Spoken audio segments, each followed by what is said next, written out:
told me to dress up for our 10th anniversary. Said he had a surprise guest. I thought it'd be champagne or roses.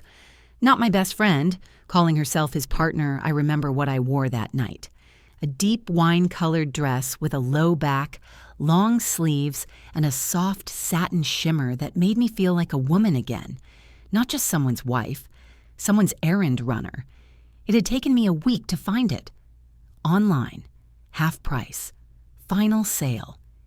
He hadn't noticed when I'd tried it on in the hallway mirror, but I thought maybe he would at dinner. After all, 10 years together? That had to mean something, didn't it? The restaurant was his choice. Some sleek new spot with marble floors, tiny water glasses, and white linen napkins folded like origami. I wanted cozy. He wanted impressive. He was running late, of course. Said he had to take a call really quick before we sat down. "Work never sleeps, babe," he said with that half smile I used to fall for. So I waited, ordered a glass of sparkling water with lemon, sat there smoothing the fabric of my dress, watching couples laugh around me, looking at the door every time it opened, and then she walked in. I hadn't seen her in over a decade, but I'd know her anywhere. Ashlyn Marie Carter, my first best friend, the girl who snuck gum into choir practice, the one I cried with after prom, the one I sent Christmas cards to, until she stopped replying. She was thinner now, blonder, her makeup perfect in that too perfect way, but her smile, that smile was still the same, except this time it wasn't warm. It was cold, confident, and it was directed right at me. She walked straight over, as if her name was on the reservation, sat down across from me. No hello, no hug, just a slow tilt of her head and a sentence that cracked the air in half. "Did he tell you I'd be joining you?" I blinked. "What?" She reached into her purse, pulled out a lipstick, and applied it like we were old friends meeting for brunch. I'm guessing not. Typical of him, I sat frozen, lips slightly parted, and then she said it. "I'm Damien's partner." I didn't answer. Couldn't. Because what do you say when a ghost from your past pulls up a chair at your anniversary dinner and tells you she's been sharing your husband? I looked around, hoping, praying, that a server might come interrupt, that Damien might walk in and explain this away. But all I saw was her eyes, watching me, studying me, like she was enjoying it. "You're lying," I said finally, voice barely above a whisper. She smiled again, slower this time. "No, honey, I'm done lying. He's the one who still is." Let me pause here, because before I take you any deeper into the hell that followed, I need you to understand the life I thought I had before that night. I met Damien when I was 25. He was funny, charming, had this way of making you feel like the only person in the room. We met at a charity 5K where I was volunteering and he was pretending to run. He offered me a granola bar. I offered him a bottle of water, and somehow, we were married a year later. We weren't perfect, but we had rhythm. Saturday morning pancakes, Wednesday laundry and wine. A little dog named Pickle we rescued from the shelter and doted on like a child. He brought me tea when I was sick. I packed his lunch when his job got too stressful. We took selfies at pumpkin patches, fought over throw pillows at Target, watched reruns of game shows like we were 70. We had plans for a family, a remodel, a trip to Greece. And yes, we had arguments, late-night silences, moments where I wondered if we were growing apart, but never, not once, did I imagine there was someone else. And certainly not her. Ashlyn had disappeared from my life after college. No big blowout, just a slow fade. She stopped replying to my texts, skipped my bridal shower, missed the wedding altogether, said she had work. I figured life had just taken us in different directions, but life hadn't taken her. Damien had. I don't remember the rest of that dinner. Not clearly. It plays in my mind like a cracked record, flickering between disbelief and anger, between Ashlyn's face and the empty chair beside me. She didn't stay long, just long enough to shatter the image I'd carried in my heart for 10 years. Her last words before she left? "You can keep the ring." He gave me something better. Then she stood, placed her napkin on the table like a final warning, and walked out. Damien returned 5 minutes later, tucking his phone into his blazer pocket, acting like nothing had happened. "Sorry about that, babe. Work emergency." I didn't answer right away. I just looked at him. Really looked. This man with his crooked tie, his cologne that I had picked out 2 Christmases ago, his hands, the same hands that held mine on our wedding day, now shaking just slightly as he reached for his glass. "Was Ashlyn the emergency?" I asked. He froze. And just like that, the performance cracked. He blinked. Once, twice. Swallowed hard. "What?" "She was just here," I said calmly. "Sitting where you are now." "Said she's your partner." He opened his mouth, then closed it, then tried again. "She's lying." I tilted my head. "That's interesting." Because she knew where we were, knew what table, knew it was our anniversary silence. "You told her," I said. "You invited her here." He didn't deny it, not convincingly. He just said, "It's complicated." That's when I stood up. Not loudly, not in a scene, just enough for the chair to scrape the floor. The sound louder than anything he said that night. "You know what's not complicated, Damien?" I said. "Loyalty." That part's simple, and I left. I didn't go home right away. I drove around for nearly an hour. Past grocery stores and movie theaters, through neighborhoods where porch lights glowed like the homes of people who still trusted each other. My hands wouldn't stop shaking. I didn't cry yet. I think my body was still trying to catch up with my heart. Because heartbreak doesn't always feel like an explosion. Sometimes it's a slow suffocation. And that night, I was choking on everything I hadn't seen. The next morning, he acted like nothing had happened, made coffee, kissed my cheek, talked about weekend errands like we hadn't stood in the wreckage of our marriage 12 hours earlier. But something had shifted. I could feel it in my chest, like a door had opened. And the draft of truth was finally blowing through. I started noticing things, little things. The way he turned his phone face down at dinner, how he always locked the bathroom door now, the sudden overtime shifts when I knew for a fact his company had just cut back on hours. I checked our credit card statement. There were 2 Uber rides from places I'd never heard of, a charge from a hotel that didn't match any trip I remembered, and the biggest clue of all? A single red hair on the passenger seat of his car. Ashlyn's hair had always been red. I didn't confront him right away, not because I was scared, but because I knew I needed the whole picture before I decided how to leave. See? That's the thing about betrayal. It's not always loud. Sometimes it whispers in receipts, in passwords, in the way someone clears their throat when you ask too many questions. And baby, I started listening to everything. 2 weeks after the dinner, I found the hidden account. Not a metaphor. An actual savings account at a second credit union. One I'd never heard of, never signed for, never knew existed. It was tucked in a file folder buried under Damien's old college tax returns. He'd always been lazy about shredding paperwork, but careful enough to keep the things that mattered buried where I wouldn't look. Except this time, I did. The statements told a story in numbers. Automatic transfers. Regular deposits. A withdrawal marked property lease, a Carter. I stared at that name for a long time. Ashlyn Carter. She wasn't just his mistress. He was funding her life. I sat on the floor of our bedroom, statements spread around me like fallen leaves, and I swear to you, I felt something in me detach. Not just heartbreak, not just rage, but this numb awareness. Like I'd just been watching a play for years, and suddenly someone yanked the curtain down. The actors were gone.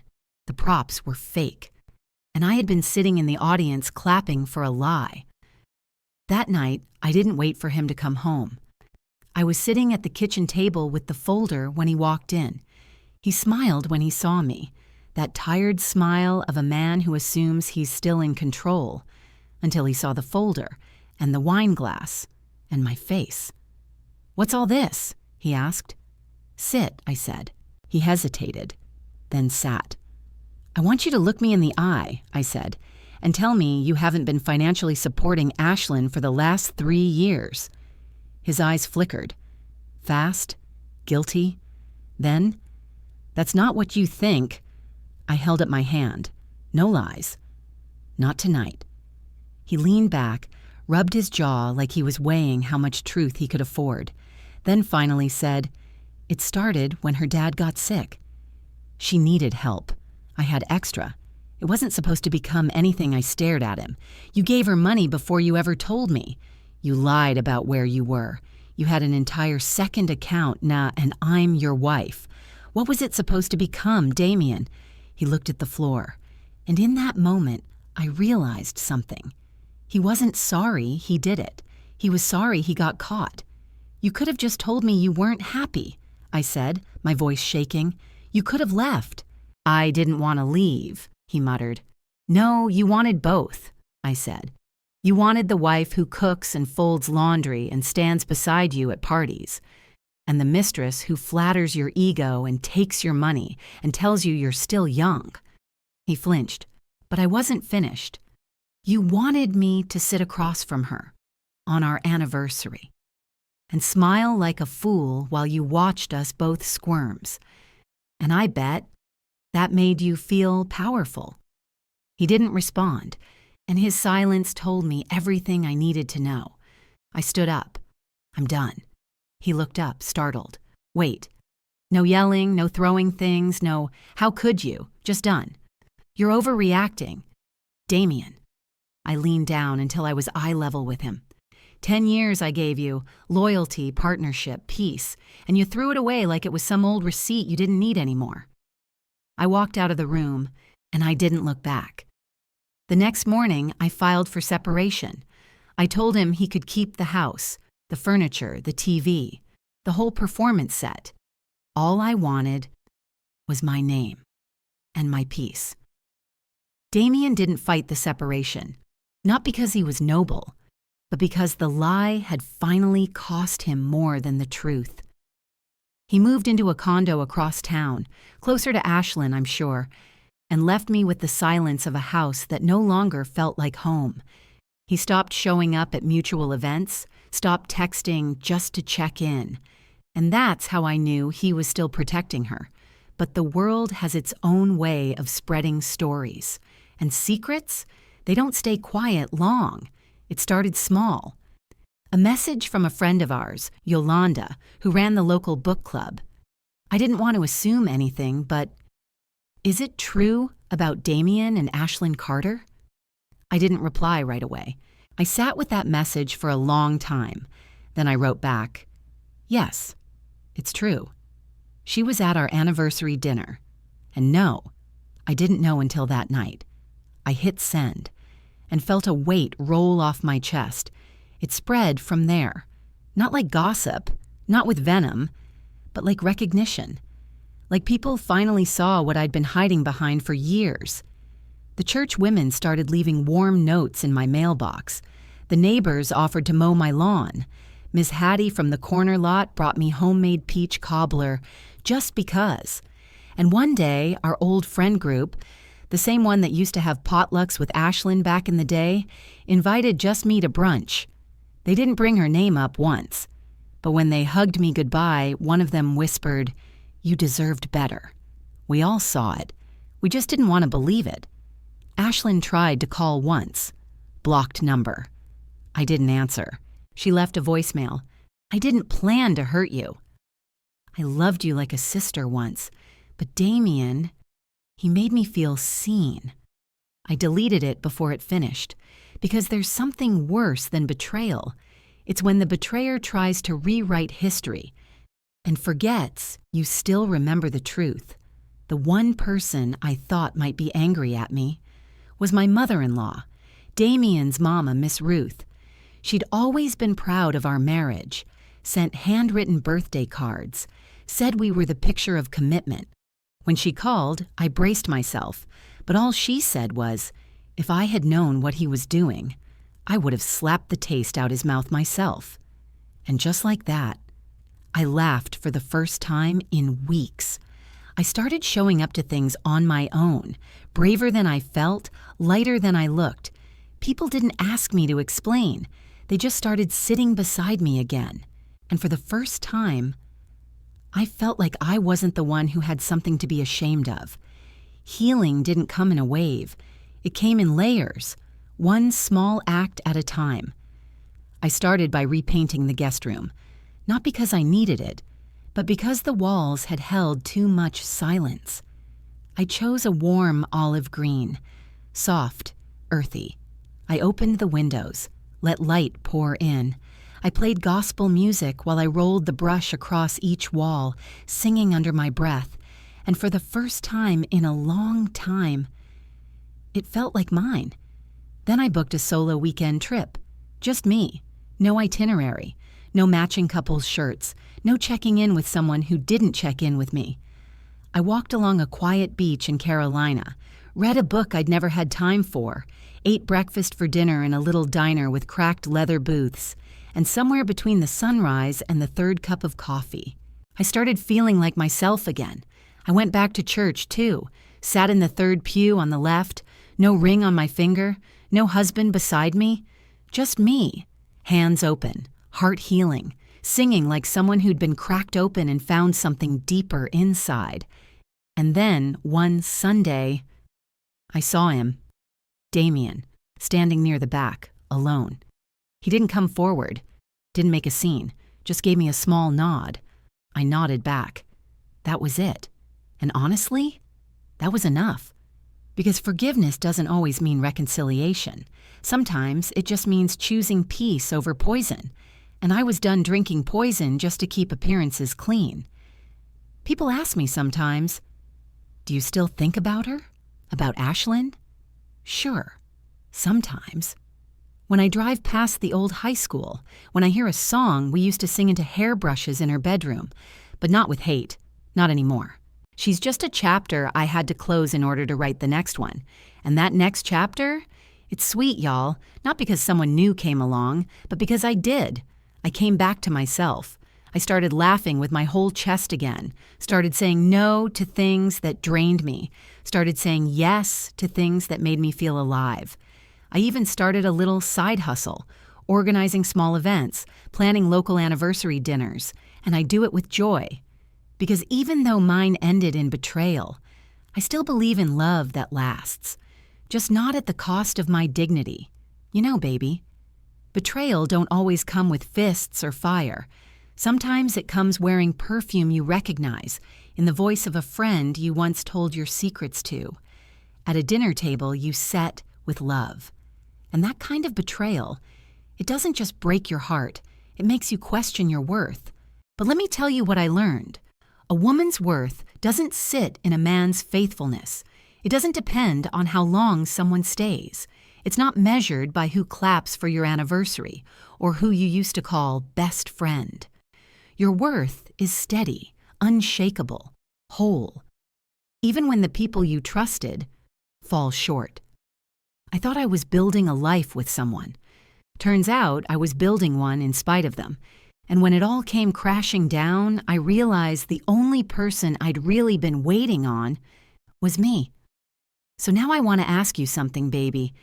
If your past sat down across from you, smiling in the face of your pain, would you hold your peace, or would you finally stand up and walk away with your name intact?